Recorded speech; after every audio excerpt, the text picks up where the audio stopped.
परम पूज्य गुरुदेव की जय। वंदनीय माता जी की जय। कमर सीधी करें, दोनों हाथ गोद में, उठते हुए स्वर का ध्यान करते हुए गायत्री महामंत्र एक साथ एक स्वर में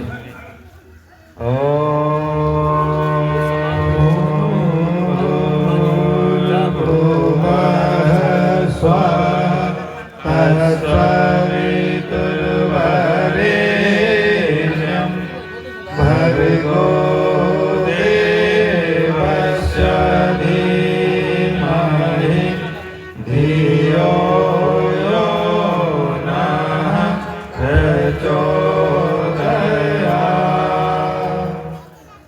ॐ अखण्डानन्दबोधाय शेषसन्तापहारिणे सच्चिदानन्दरूपाय तस्मै श्री गुरुवे नमः। तस्मै श्री गुरुवे नमः। ज्ञान यज्ञ की ज्योति जलाने जिनका सारा जीवन, उन गुरु श्री राम चरण में भाव प्रणाम हमारा, भाव प्रणाम हमारा। देवियों, भाइयों, आज इस भागवतपुर में पंचकुंडीय गायत्री महायज्ञ संपन्न हुआ। सुबह में आज हम आप सब इस सांझकालीन दीप यज्ञ में बैठे हैं। यह आयोजन हमारे आत्मीय भाई, जिनकी छाया में हम लोगों ने काफी दिन काम किया, स्वर्गीय अटल महतो जी, जो हम लोगों के बड़े भाई के समान, हम लोगों के हमेशा हम लोग उनके संगठन में रहते थे, उनकी बातों को सुनते थे। आज वो हमारे बीच नहीं है, लेकिन आज उनकी पुण्यतिथि पर यह हमें विश्वास है कि वो हमारे अगल बगल में सूक्ष्म रूप में आज जरूर हम लोगों के साथ में है। बड़ी सौभाग्य की बात है कि आज उनके पुण्यतिथि पर हम यहाँ यज्ञ करने बैठे हैं। उनकी आत्मा कितनी खुश हो रही होगी हम सबको यहाँ देखकर, और जो पीछे उन्होंने परिवार छोड़कर यहाँ गए हैं, आज अपने गांवों को, अपने परिवारों को देख के कितना खुश हो रहे होंगे। उन्होंने जितनी मेहनत की है, आज वो मेहनत साकार होता हुआ दिखाई दे रहा है। भाइयों, कहने का उद्देश्य है, जब आदमी अच्छा कार्य करता है तो उसकी कृति कभी न कभी उसकी यादों को ताजा कर देती है। उनके शुभ कर्मों से, उनके किए हुए कार्यों से आज हम और आप सब देख रहे हैं कि आज उनकी पुण्यतिथि पर गायत्री महायज्ञ यहाँ हुआ और दीप यज्ञ हो रहा है। इस दीप यज्ञ को ज्ञान यज्ञ कहा जाता है। मतलब ज्ञान यज्ञ क्यों कहा जाता है? इसमें ज्ञान भरा हुआ है, यज्ञ में ज्ञान भरा हुआ है। यज्ञ आहुति डालने का प्रक्रिया नहीं है। आपने आहुति डाला और भगवान प्रसन्न हो गए, ऐसा नहीं है। अगर इस यज्ञ का ज्ञान अगर हमारे अंदर नहीं उतरा, यज्ञ भगवान जो हमसे चाहते हैं अगर उसको हमने अपने जीवन में नहीं उतारा तो कोई लाभ नहीं मिलने वाला है। गुरुदेव कहा करते थे, बेटे ये जो मिशन है, युग निर्माण योजना, विचार क्रांति अभियान, ये हमारी योजना नहीं है। आज तक इस धरती पर जितनी भी योजना आई है वो आदमी के द्वारा चलाई गई, और वो आदमी गया और योजना ठप हो गई, बंद हो गई। लेकिन गुरुदेव ने कहा, बेटे ये योजना हमारी नहीं है, ये युग निर्माण योजना ये भगवान की दी गई योजना है। हम आपको ये नहीं कहते कि आप गायत्री परिवार में जुड़ जाइए, इसमें बहुत चमत्कार है। हम आपको इसीलिए जोड़ना चाहते हैं कि ये भगवान की योजना है। ये योजना बार बार धरती पर नहीं आती। राम जी के समय में भी ये योजना नहीं थी कि भगवान आ गए। उस समय कौन जानता था कि राम भगवान है? बताइए। उनके जाने के बाद आपने समझा कि भगवान राम थे। हनुमान जी को कौन जानता था उस समय? आज हनुमान जी की इतनी पूजा हो रही है, उनके अच्छे कार्यों की हम पूजा कर रहे हैं। उन्होंने राम जी का साथ दिया, इसीलिए हम पूजा करते हैं। अच्छा भक्त बन के उन्होंने राम का साथ दिया, इसलिए हम उनकी पूजा करते हैं। तो भाइयों बहनों, कहने का मतलब यही है, ये जो योजना है युग निर्माण योजना, इसको समझिए।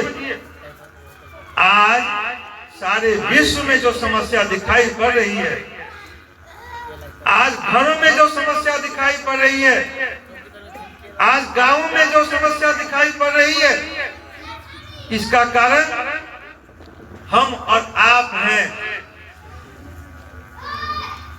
हमने समस्या पैदा की है और इस समस्या को हम ही नहीं ठीक कर पाते। आज परिवार बिगड़ता जा रहा है। राम जी की पूजा आप नहीं करते, आप कृष्ण की पूजा नहीं करते, आप हनुमान जी की पूजा नहीं करते, उसके बाद में भी आपका परिवार क्यों बिखरता जा रहा है? बताइए, क्यों बिखरता जा रहा है? इसका एक ही कारण है, हमने राम का नाम जपा है, हमने कृष्ण का नाम जपा है, लेकिन कृष्ण की तरह जीवन नहीं जिया, राम की तरह जीवन नहीं जिया। खाली हमने माला जपा है। और आज का गुरु वेद मूर्ति तपोनिष्ठ पंडित श्री राम शर्मा आचार्य जी ने जो कहा है कि बेटे, ये योजना जो है भगवान की योजना है, और आज का जो ये अध्यात्म है जो हम तुमको देना चाहते हैं, वो है सिर्फ किसके पास है? वो मेरे पास है। आज तक ये बात किसी ने नहीं कहा कि मेरे पास है, लेकिन गुरुदेव ने डंके की चोट पर कहा कि आज का जो ये अध्यात्म है, अगर किसी के पास है तो मेरे पास है। क्यों? उन्होंने क्यों कहा ऐसा? उन्होंने कहा, बेटे मैंने उस अध्यात्म को जिया है। गुरुदेव एक जमींदार परिवार के बेटे थे, उनके पिताजी भागवत कथा कहा करते थे, उनके पास पैसे की कोई कमी नहीं थी, लेकिन भगवान पहुंच गए वहां पर ढूंढते हुए। और 1926 में, आज से ठीक 100 साल पहले, उनको खोजते हुए वहां पहुंचे। आप देखिए तस्वीर के पीछे में गुरु जी के बगल में एक नंदधरन बाबा खड़े हैं, उनका नाम है स्वामी सर्वेश्वरानंद। उनको ढूंढते हुए उस आवल खेड़ा पहुंच गए और उन्होंने कहा कि बेटे तुम्हारा जन्म साधारण नहीं है।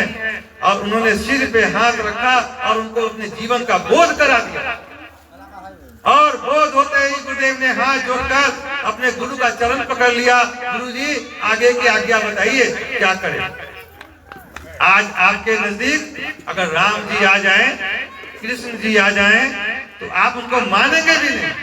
आप पहले उनको बोलेंगे प्रमाण दिखाओ, तुम राम जी हो तो कैसे हो, कृष्ण हो तो कैसे हो, आपको भी प्रमाण दिखाना पड़ेगा। इसलिए भाइयों बहनों, आज का अवतार किसी व्यक्ति विशेष से नहीं है।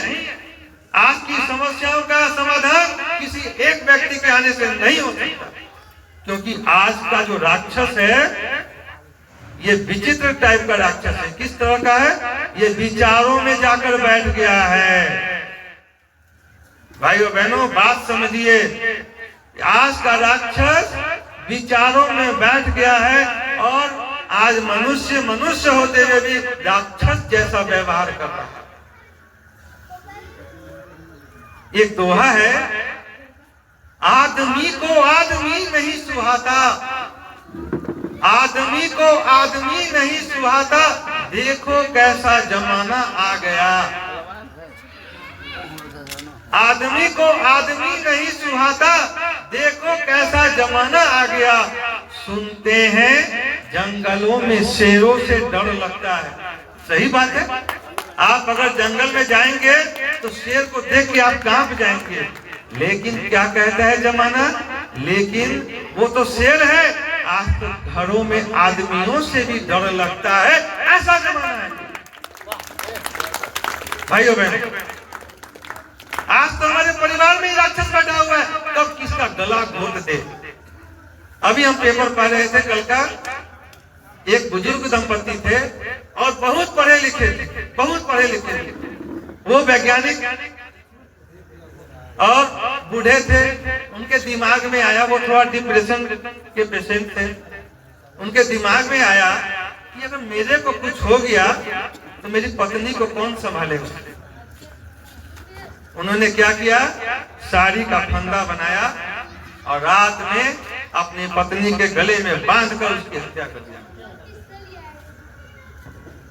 और पत्नी की हत्या करने के बाद जब वो अपना आत्महत्या करने के लिए गया, उसके विचार बदल गया। उसने कहा कि मैं अपना हत्या तो नहीं कर सकता, इतनी हिम्मत नहीं।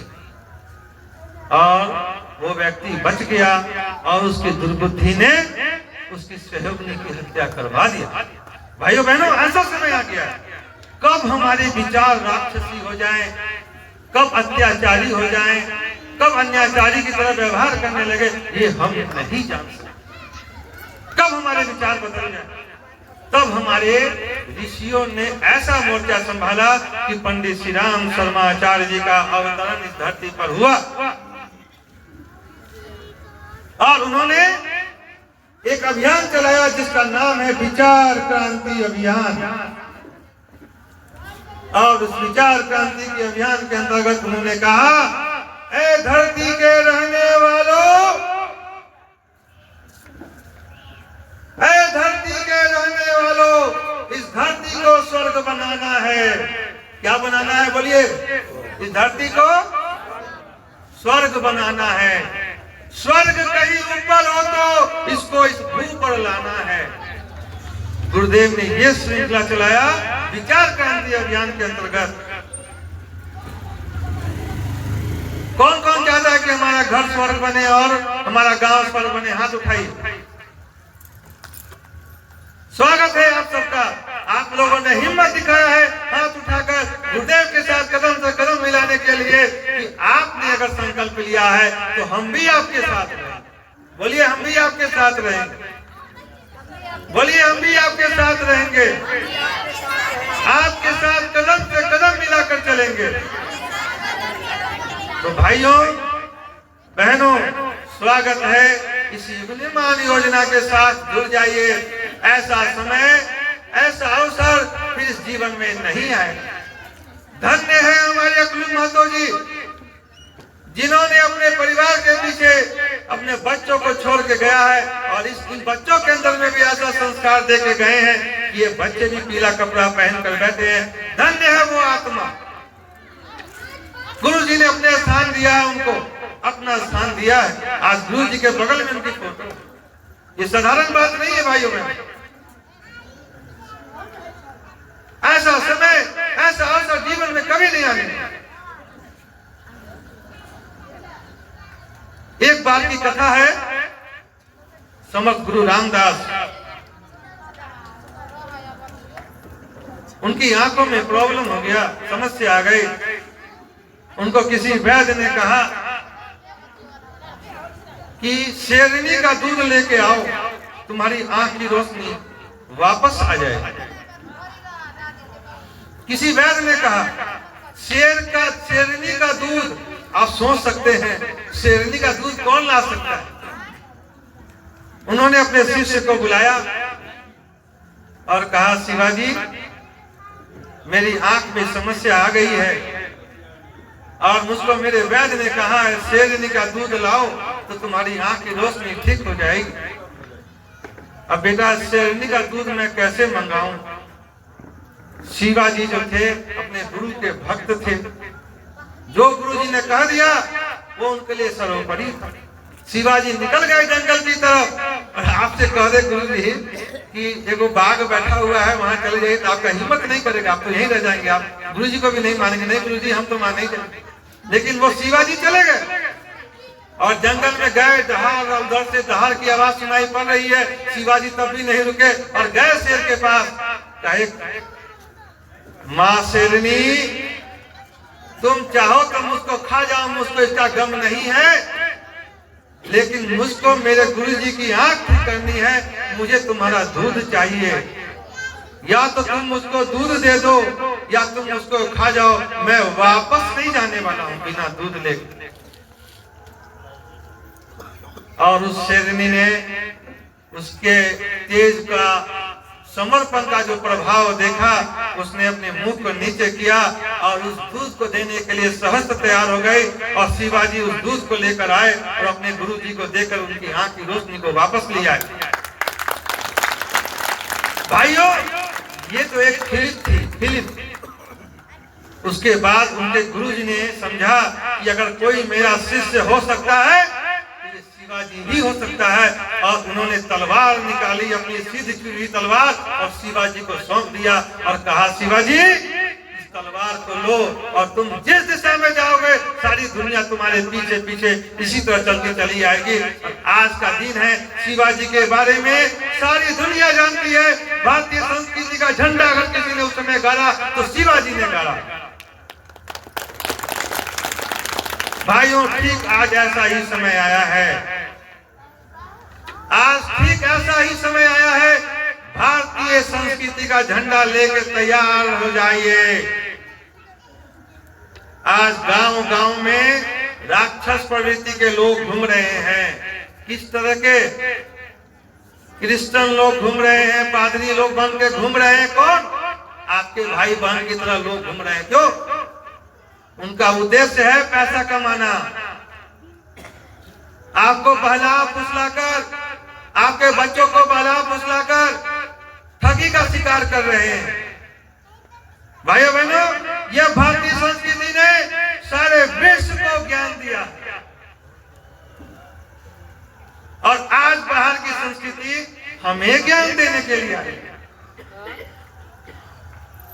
भाइयों बहनों, अपने बच्चे को बचाइए। इस भारतीय संस्कृति का झंडा उठाने के लिए तैयार हो जाइए और खबरदार कर दीजिए कि हमारे इलाका में कोई प्रवेश न करे, कोई प्रवेश नहीं करे। यह भारतीय संस्कृति का झंडा है और हम सारी दुनिया में फहराएंगे। ये संकल्प लीजिए। आपके अगल बगल में कोई अगर नहीं जुड़े हुए हो, इस भारतीय संस्कृति से जोड़िए। क्यों जोड़िए? अपने परिवार को बेहतर बनाने के, अपने गांव को बेहतर बनाने के। तो आइए, हमारे भाई एक गीत सुना रहे हैं, फिर आगे की कुछ बातें आपको बताएंगे। वह गीत क्या है कि आज की जो संस्कृति खो गई है, उस संस्कृति को वापस लाइए परिवार में। राम जी की पूजा करते हैं, राम जी की तरह व्यवहार नहीं करते। एक समय आया हनुमान जी के पास, किसी ने कहा, हनुमान तुम राम की भक्ति करते हो, क्या प्रमाण है तुम्हारा? क्या प्रमाण है बताओ? हनुमान जी ने कहा, मेरे हृदय में भगवान है, राम हमारे हृदय में है। उसने कहा, मानता तो हूं, प्रमाण क्या है तुम्हारा? आप लोग ने रामायण देखा है। हनुमान जी ने सीना पे हाथ डाला और गड़ा के निकाल के सीना फाड़ दिया और कहा, देख लो राम और सीता मेरे इस कलेजे के अंदर है। आपके अंदर में भी ऐसा ही होना चाहिए। भारतीय संस्कृति, माँ गायत्री आपके इस कलेजे में होनी चाहिए। क्यों? ये हमारी भारतीय संस्कृति देव संस्कृति की जननी है, इसीलिए होना चाहिए। जैसे हमने भी आपको कहानी सुनाया, वो वैज्ञानिक है, उसने पढ़ा है, ज्ञानी है, लेकिन उसके पास विद्या नहीं है। विद्या नहीं है। शिक्षा हमें पैसा कमाना सिखाती है और विद्या हमें जीवन जीना सिखाती है। लाखों करोड़ों रुपया आपके पास में है, लेकिन नींद का गोली खा के सोते हैं रात में। क्या काम का ऐसा पैसा? एक सेठ जी कह रहे थे, क्योंकि मैं चिकित्सक हूँ, मेरा काम है रोग ठीक करना, गुरुजी ने इसीलिए बैठाया। एक सेठ जी आए मेरे पास, कहे डॉक्टर साहब हमारा नौकर जो है 5-5 रोटी खाता है, चावल भी खाता है, मिठाई भी खाता है, कमाता मैं हूँ और खाता मेरा नौकर है, और मैं देख के सहम जाता हूँ, मैं नहीं खा सकता। क्यों नहीं खा सकता भैया? मैं खाऊंगा मेरा डायबिटीज बढ़ जाएगा। तो भैया तुमने पैसा तो खूब कमा लिया, आई पैसा कमाते कमाते शरीर पर ध्यान दिया नहीं और तुम्हारा शुगर लेवल बढ़ गया, बिना खाए हुए शुगर लेवल बढ़ गया। अब बेचारा वो मेहनत करने वाला व्यक्ति वो आराम से खा रहा है, चैन की नींद सो रहा, उसको चिंता नहीं है। भाइयों बहनों, आज ऐसा ही समय आ गया, हम पैसे के पीछे दौड़ रहे हैं। हमें समझ में आ रहा कि वो पैसा वाला कितना सुखी रहता है। आप जाके देखिए, उसके यहाँ पति पत्नी में नहीं पड़ता है, बेटे बाप में नहीं पड़ता है, भाई बहन में नहीं पड़ता है, भाई भौजाई में नहीं पड़ता है। आप जाके देखिए उसके घर में नरक बना हुआ। पैसा है, पैसा कमाया है, लेकिन संस्कार नहीं कमाया। तो आइए आज हम ऐसे परिवार की परिकल्पना करते हैं जिस परिवार में स्वर्ग जैसा वातावरण हो, राम कृष्ण जैसा प्रेम हो, भरत राम जैसा प्यार हो। भाइयों, एक कथा आती है, जब कहीं अच्छे कार्य होते हैं तो भगवान को खोजना पड़ता है कि मेरा भक्त कौन है। ऐसा ही समय रामायण में आया। राम जी दौड़ते हुए आए, कहां आए? जिसका निर्मल मन था उसके नजदीक आके खड़े हुए। तो हमारे गीतकारों ने गाया, निर्मल मन हो तो रघुनायक सबरी के घर आए। मतलब कहा? कहे, हे सबरी मैया, हे सबरी मैया तुम कहाँ हो? सबरी मैया ने कहा, अरे मेरे राम की आवाज लग रही है। हे प्रभु तुम कहाँ हो? मैं यहाँ हूँ माँ मैं यहाँ हूँ। और सबरी ने जब आँख खोला तो राम उनके सामने खड़े। वो बेचारी भावों हो गई। उन्होंने कहा, भगवान आप मेरे सामने खड़े हैं, मेरे पास कुछ नहीं है देने के लिए, प्रभु ये कैसी कृपा है आप? भगवान ने कहा, सबरी तुम झूठ बोल रहे हो, देख तुम्हारे पास बेर पड़े, मैं तो इसी का भूखा हूं। तो सबरी ने कहा, भगवान कहीं ये खट्टे होंगे। तो सबरी ने चख कर भगवान को खिलाया और भगवान बड़े प्रेम से खाए। ऐसा ही अवसर महाभारत के समय आया, जब भगवान श्री कृष्ण अपने भक्त को खोजते हुए पहुंचते हैं और कहते हैं, विदुर मैं आ गया। विदुर जी कहते, भगवान कहाँ आया? मैं यहाँ। और जब विदुर जी आंख खोलते हैं तो श्री कृष्ण वहां पर अवतार रूप में खड़े हो जाते हैं। और विदुर जी कहते हैं, भगवान आप आ तो गए, मेरे पास तो कुछ भी नहीं है खिलाने। तो भगवान ने देखा कि बगल में केला का छिलका पड़ा है।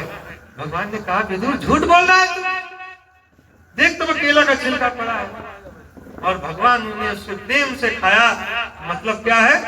श्याम सूर्य की बाह पकड़ के साग विदुर घर खाए। हम लोग राम हनुमान की पूजा करते हैं भाइयों बहनों। अगर हम भगवान का काम करना शुरू कर दें तो भगवान खुद खोजते हुए आपके दरवाजे पर पहुंच जाएंगे। आपको हिमालय जाने का जरूरत नहीं, आपको काशी जाने का जरूरत नहीं, आपको अयोध्या जाने का जरूरत नहीं, आपको आपको सिर्फ भगवान का काम करना है। अगर आपके मन में ये चीज आ गई तो इस पर हमने नहीं विचारा। आज से हम सबको यह विचार करना है कि हमको भगवान का काम करना है। इस पर हमने नहीं विचारा, कैसे आएंगे भगवान, कैसे आएंगे भगवान। तो भाइयों आइए इस गीत के साथ सुने, उसके बाद आपको समझ में आ जाएगा हमको कैसा परिवार बनाना है।